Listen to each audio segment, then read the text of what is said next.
बेटी बचाओ बेटी पढ़ाओ प्रधानमंत्री नरेंद्र मोदी जी का नारा आज पूरे देश में बोला जाता है, लेकिन यह नारा कहीं ना कहीं फेल और विफल होता नजर आ रहा है, क्योंकि आज के समय में बेटियां सुरक्षित नहीं हैं। कहीं बेटियों को दहेज के लिए घर से बाहर निकाल दिया जाता है, कहीं पर बेटियों के साथ दहेज के लिए मारपीट की जाती है। लगातार बेटियां ऐसी कई समस्याओं से जूझ रही हैं।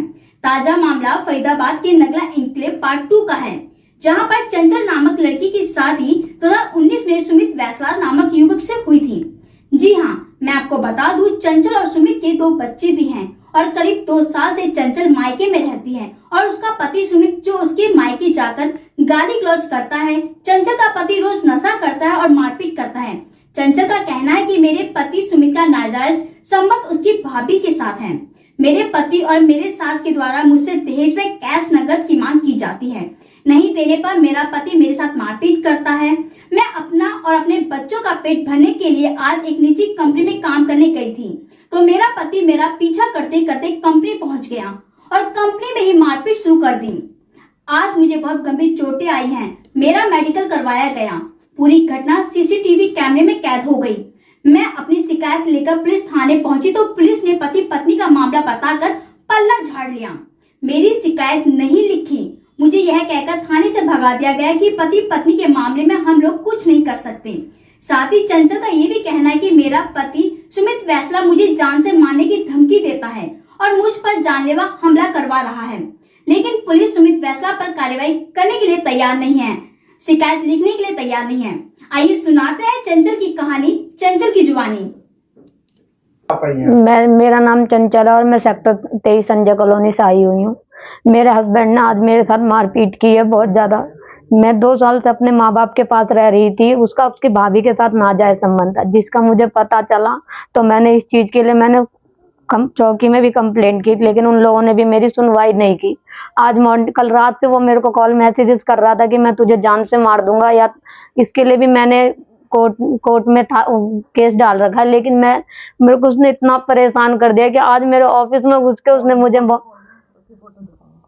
उसने मेरे साथ बहुत बुरी तरीके से मारपीट करी है। मेरे बच्चों को जान से मारने की धमकी दी है। उसके पास नोटिस गया था कि मतलब, तो उसने मेरे को फोन करा कि तू अपनी कंप्लेंट ले ले, नहीं तो मैं तुझे जान से मार दूंगा। मैं उसके रात से कॉल मैसेजेस नहीं अटेंड कर रही थी, तो उसने मेरे ऑफिस में आके मेरे साथ इतनी मारपीट की है। जब आपका उसके साथ में शादी है, कोई ऐसा तो है नहीं कि आपने एक दूसरे के साथ में जोड़, तो फिर वो मारपीट क्यों कर रहा है? आप ही का कहीं हो रहा है? वो मेरा ही हस्बैंड है, लेकिन उसका जो संबंध है उसकी भाभी के साथ है। आपको कब पता लगा उसका संबंध आपकी भाभी के साथ है? मुझे ये 24 दिसंबर को उनके मैसेजेस वगैरह मैंने देखे थे। उससे पहले मुझे पता था, 1 साल पहले जब मेरा बेटा हुआ था, जब मुझे पता लगी तो मैंने इस चीज के लिए उसको वार्न भी किया था कि तू इसका पीछा छोड़ दे। फिर मैं अपने बेटे को लेके अपने घर आ गई थी लॉकडाउन में। उसके बाद से उसने मुझसे माफी मांगी कि आज के बाद मैं ऐसा कुछ नहीं करूंगा। मैं उसके साथ रहने भी लगी। वो मुझे मारपीट भी करता था, बहुत बुरी तरीके से मारता था, जिसका गवाह मेरे सारे ससुराल में गली वाले हैं, सब हैं। वो लोग भी उसे समझाते थे कि ऐसा मारपीट मत कर, लेकिन वो नहीं मानता। आए दिन नशे के इंजेक्शन लगा के मेरे साथ मारपीट करता था और ऐसा मारता था कि मेरी काया नीली कर देता था। इंजेक्शन किसको लगाता था? वो अपने आप को लगाता था। वो नशे का आदि, उसे दारू से 4 टर्मिन सब लगाता है। वो क्या काम करता है? वो कैब चलाता है फिलहाल में। तो कभी अपनी बहन के यहाँ चला जाता है, कभी अपनी बुआ के घर जाके रहने लगता है। उसे कमाने को मत करो, बस वो कहता है अपने माँ बाप से पैसे लेकर। लॉकडाउन में भी मेरे घर से मेरे पेरेंट्स राशन भेजते थे मेरे लिए। आपके साथ मारपीट कहाँ हुई है? मेरे साथ सेक्टर 55 में हुई है। मैं एक ऑफिस में काम करने के लिए जा रही थी, वहां पे आके मेरे ऑफिस के अंदर घुस के मुझे मारपीट करी है। उसने मेरे साथ बहुत बुरी तरीके से मारा, तो आपने इसकी शिकायत थाने में की? मैंने कंप्लेंट करी थी, लेकिन उन लोगों ने कहा कि ये तुम्हारा आपसे वीडियो है जो जिसमें इसने मारपीट कर ली। आपको आप अपनी वीडियो दिखाओ। जैसे वो इसने मेरे को बहुत बुरी तरीके से मारा और इतनी गंदी गंदी गालियां यूज कर रहा था। उसका कहना है कि उसका मेरा और मेरे पापा का मेरे साथ नाजायज संबंध है, जो कि ऐसा कुछ भी नहीं है। आखिर में मारते किस बात की? मारने का बजाय कुछ नहीं, उसको बस कमाने को मत कहो, उसे दारू पीने के लिए, उसे बस दारू पीने के लिए पैसा देते रहो। उसे ये मत कहो कि अपना परिवार देखे। मेरी बेटी हुई थी, वो मुझे हॉस्पिटल में ही छोड़ के चला गया था। आप इस प्रेस वार्ता के माध्यम से क्या कहना चाहते हैं? मैं बस यही कहना चाहती हूँ कि उसे सजा मिले, जैसे उसने मेरी जिंदगी बर्बाद करी है। वो हमेशा मेरे को आए दिन मारता पीटता है, मेरी गली में आके हंगामा करता है। मेरे जितने भी हैं वो सारे मेरे पास उसके क्या कहते हैं चौकी के भी, उसने जो राजीनामा करवाया था उसके भी सारे प्रूफ मेरे पास हैं। तो क्या कोई FIR मुकदमा इस मामले में हुआ है अभी तक? केस कोर्ट से केस चल रहा था, लेकिन वो उसी के 12 तारीख की हमारी तारीख थी। उसको ही सेटलमेंट करने के लिए उसने कहा या तो केस वापस कर या मैं तुझे जान से मार दूंगा। तो अभी फिलहाल ये जब कल आपके साथ में मारपीट हुआ तो आपने कोई जो आज मारपीट हुआ है तो कोई कंप्लेन आपने दिया, पुलिस को बताया इस मामले को लेकर? गए थे हम लोग, लेकिन उन लोगों ने कोई कंप्लेंट नहीं रेज कराई। कह रहे कि पहले जाके मेडिकल करवाओ, सेक्टर 55। क्या बोले वो? पहले मेडिकल करवाओ। मेडिकल कराना तो पुलिस का काम है। नहीं, उन्होंने कहा आप खुद जाओ अपना मेडिकल करवाओ। उनका क्या वर्डिंग रहा? क्या वो कहते हैं कि हाँ, क्या कहते हैं, ये तुम्हारा घर का मैटर है, तुम अपने आप सुलटो, हमारे बीच में मत लाओ। ये किसने बोला? नाम नहीं पता मुझे उनका। कौन सी चौकी है? सेक्टर 55 की चौकी है। आप क्या चाह रहे हो? क्या कह रहे हो? मैं यही चाहती हूँ कि अब उसे सजा मिले। उसने मेरी लाइफ बहुत बर्बाद कर दी, क्योंकि उसकी वजह से मेरे बच्चे इवन गली में नहीं खेल पाते हैं, मेरे माँ बाप गली में नहीं खेल पाते हैं। मैं अपने बच्चों को पालने के लिए बस ऑफिस ज्वाइन किया था कि मैं अपने बच्चों, क्योंकि मेरा बेटा 3 साल का हो गया और उसका एडमिशन करवाना है बस। लेकिन वो ना तो उन बच्चों की जिंदगी के बारे में सोच रहा है। मैंने उससे कंप्रोमाइज करने के लिए भी कहा था कि कोई बात नहीं, तू सुधर जा, मैं तेरे साथ रहने के लिए तैयार हूँ, मैं कमा के दूंगी, बस तू सही से रह। लेकिन नहीं मानता है वो। उसकी माँ का भी कहना है तू मुझे 2 लाख रुपए दे, उसका कहना है तू मुझे 50,000 रुपए दे कि मैं एक रूम अलग बनवाऊंगा। मैं बहुत ज्यादा परेशान हो चुकी हूँ उससे। आपकी ससुराल में और कौन कौन है? मेरी सास है जो कि वो कहती है मैं तुझे घर में नहीं रहने दूंगी, तू जब तक। मैंने उसको एप्पल का फोन, मेरे पापा ने पिछली ईयर मार्च में फाइनेंस करवा के दिया है उसे एप्पल का फोन। 18 मार्च को उसको फोन फाइनेंस करवाया और 2 मई को वो यहाँ से मार पिटाई करके चला गया। इवन बस मेरे बच्चे के जन्म प्रमाण पत्र के लिए कि मैंने उससे बोला कि तू मेरे बेटे का बर्थ सर्टिफिकेट बनवा ला, उसके एडमिशन में जरूरत पड़ेगी इसलिए। लेकिन नहीं, उसने मेरी जिंदगी एकदम, मेरे पास उसके इतने गंदे गंदे मैसेजेस है, इतनी गंदी गंदी गाली देता है जो कि मैं उसको आगे से कभी नहीं बोलती। जब वो मेरे से उल्टा बोलता है जब भी मैं बोलती हूँ, लेकिन मेरी जिंदगी नाश करके रख दी है। मैं हर तरीके से उसके साथ कंप्रोमाइज करने को तैयार थी क्योंकि मुझे अपना घर बसाना था। मैंने कोर्ट में केस डालने के बाद भी मैंने उससे यही बोला कि मैं उनका देख, अगर तू सुधरता है तो ठीक है, लेकिन मैं तेरे घर वालों के साथ नहीं रह सकती।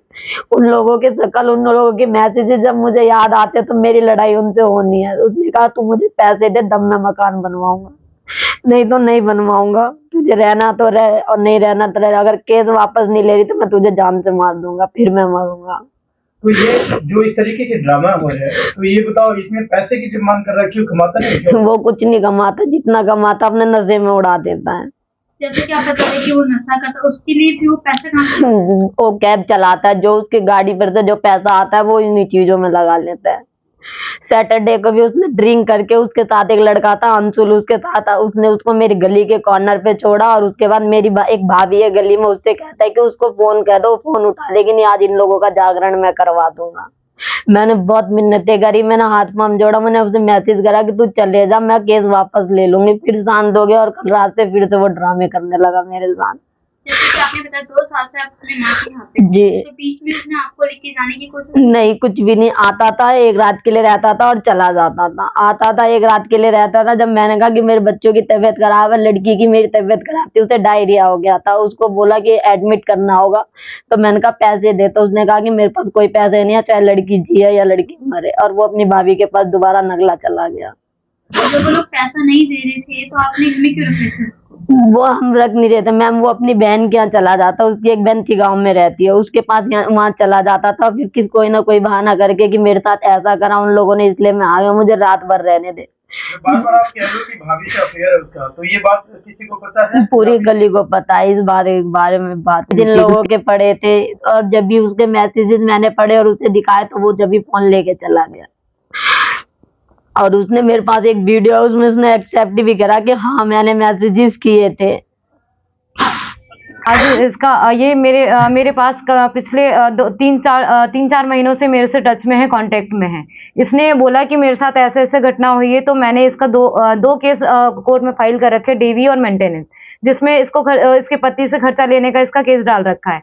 आज इसका सुबह मेरे पास फोन पे फोन आता है, कहती है कि दीदी मेरे पति ने मेरे साथ, जहां मैं काम करने के लिए आज ढूंढते ढूंढते काम करने के लिए गई थी, वहां पे आके मेरे साथ ये मेरे पीछे करते करते आया और मेरे साथ इसने बुरी तरीके से मारपीट करी है और चाकू भी लेकर आया था। इसका फोन भी लेके गया, इसके साथ छेड़छाड़ करी है, जबरदस्ती करा है, इसके कपड़े भी फाटे। और ये जो आज मेरे पास ये वीडियो है, जहां ये ऑफिस में गई थी आज काम के लिए, मैं उसकी वीडियो रिकॉर्ड करके लाई हूँ। उसने इसके साथ ऐसे मारपीट करी है और इसको डरा धमका के गया है कि अगर तूने मेरा केस वापस नहीं लिया तो मैं तुझे जान से मार दूंगा। आज चाकू भी लेकर आया था उससे जब इसका ऑनर आया तो वो डर के मारे उसको देख के भाग गया।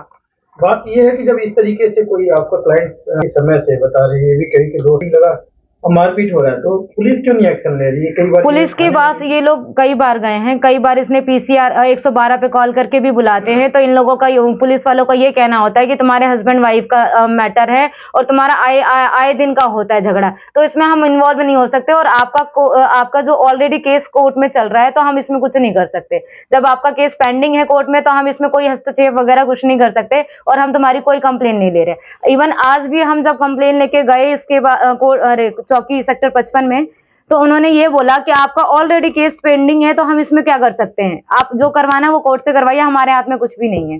तरुण जी, मैडम की शिकायत नहीं ली पुलिस ने, मेडिकल के लिए खुद बोल दिया, एक पीड़िता खुद जाए अस्पताल में मेडिकल करवाने, कहाँ तक कुछ देखिए, वैसे तो ये पूर्ण रूप से गलत है, लेकिन अभी जो ये क्लाइंट है इन्होंने बताया कि जो इनके हस्बैंड हैं वो समय समय पर तिगांव जाता है, और इन्होंने पहले भी हमें इस चीज के बारे में बताया था कि जो तिगांव के स्थानीय विधायक हैं उनका संरक्षण उसे प्राप्त है, और वो विधायक के दबाव में आकर के ही पुलिस जो है उसके अगेंस्ट कार्रवाई नहीं करती। जहां पे भी कंप्लेंट की जाती है वो कहता है विधायक साहब से बात कर लो, और उसके अगेंस्ट कोई कंप्लेंट नहीं होती। आज हम खुद सरप्राइज थे जब मॉर्निंग में हमने सीसीटीवी फुटेज देखी, इससे बड़ा कोई एविडेंस नहीं होता।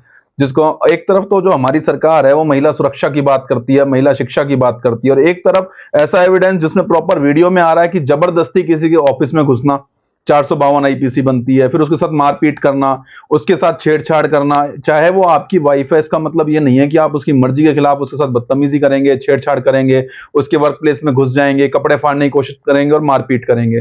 पुलिस का कहना है आप मेडिकल करवाइए, आप जाकर के अपना कोर्ट में देखिए, मामला आपका कोर्ट में चल रहा है। जो मामला कोर्ट में चल रहा है उसको वापसी लेने के लिए दबाव बनाया जा रहा है। पुलिस को चाहिए था इनिशिएट तमाम धाराओं में, 323 में, 354 में, 506 में, 294 में और सबसे बड़ी 452 में तुरंत मुकदमा दर्ज किया जाता, उसकी अरेस्टिंग की जाती। सीसीटीवी फुटेज में उसका गाड़ी का नंबर भी आ रहा है, उसकी सारी हरकतें नोटिस हो रही हैं। इसके बावजूद जो हमारी हरियाणा पुलिस है, स्थानीय प्रशासन जो हमारा है, वो नेताओं के दबाव में आकर के ऐसे अपराधियों को संरक्षण दे रहा है, और जो ये महिला बचाओ और ये बेटी बचाओ के नारे हैं ये सारे विफल कर रहा है। ये उसकी गाड़ी का नंबर है। तो क्या जिस तरीके से यहाँ पे एक तरफ से एक विक्टिम परिवार को दो तरफा देखा जा रहा है, कोई इसलिए छोड़ दिया जा रहा है कि इनके फेवर में कोई मजबूत लोग नहीं है, और दूसरों को इसलिए नहीं कुछ एक्शन लिया जा रहा है कि वो उनके ऊपर संरक्षण है जी। तो ऐसे में कितना हद तक लगता है इनको मिल पाएगा? देखिए, न्याय 100% मिलेगा, क्योंकि जब पुलिस ने इनके साथ जो पहले भी मारपीट हुई है वो मुकदमा दर्ज नहीं किया, तो डीवी एक्ट में मामला कोर्ट में दायर हुआ, मेंटेनेंस का मामला कोर्ट में गया, जिसका संबंध जाने के बाद शायद स्थानीय जो विधायक हैं, जो नेता लोग हैं, पॉलिटिशियंस हैं, उन्होंने उसकी हेल्प करने से मना कर दिया होगा कि कोर्ट के मामले में हम हस्तक्षेप नहीं कर सकते, जिसको लेकर के उसने इसके ऊपर दबाव बनाया, मारपीट करी, ताकि डर से और बहकावे में आकर के उन मुकदमों को वापसी ले ले। अगर पुलिस विद इन 24 आवर्स इसमें एफआईआर रजिस्टर्ड नहीं करती है तो 24 घंटे के अंदर अंदर हम उन पुलिस अधिकारियों के खिलाफ आईपीसी 166 के तहत मुकदमा दर्ज कराएंगे माननीय न्यायालय से, और साथ ही साथ उस आरोपी के खिलाफ तो 156 दिन में मुकदमा दर्ज करवाया ही जाएगा। चंचल इंसाफ के लिए खा रही है दर दर की ठोकरें। आखिर पुलिस चंचल की क्यों नहीं लिख रही शिकायत? क्या चंचल ने सुमित फैसला से शादी करके की है गलती? आखिर कब तक बेटियां दहेज के लिए यूं ही होती रहेंगी प्रताड़ित? आखिर कब तक बेटियों को ऐसे ही प्रताड़ित किया जाएगा? कब मिलेगा बेटियों को इंसाफ? क्या चंचल को मिल पाएगा इंसाफ? यह तो आने वाला वक्त ही बताएगा। इससे जुड़ी और भी खबरें जानने और देखने के लिए हमारे चैनल दबंग में न्यूज के साथ बने रहें। धन्यवाद।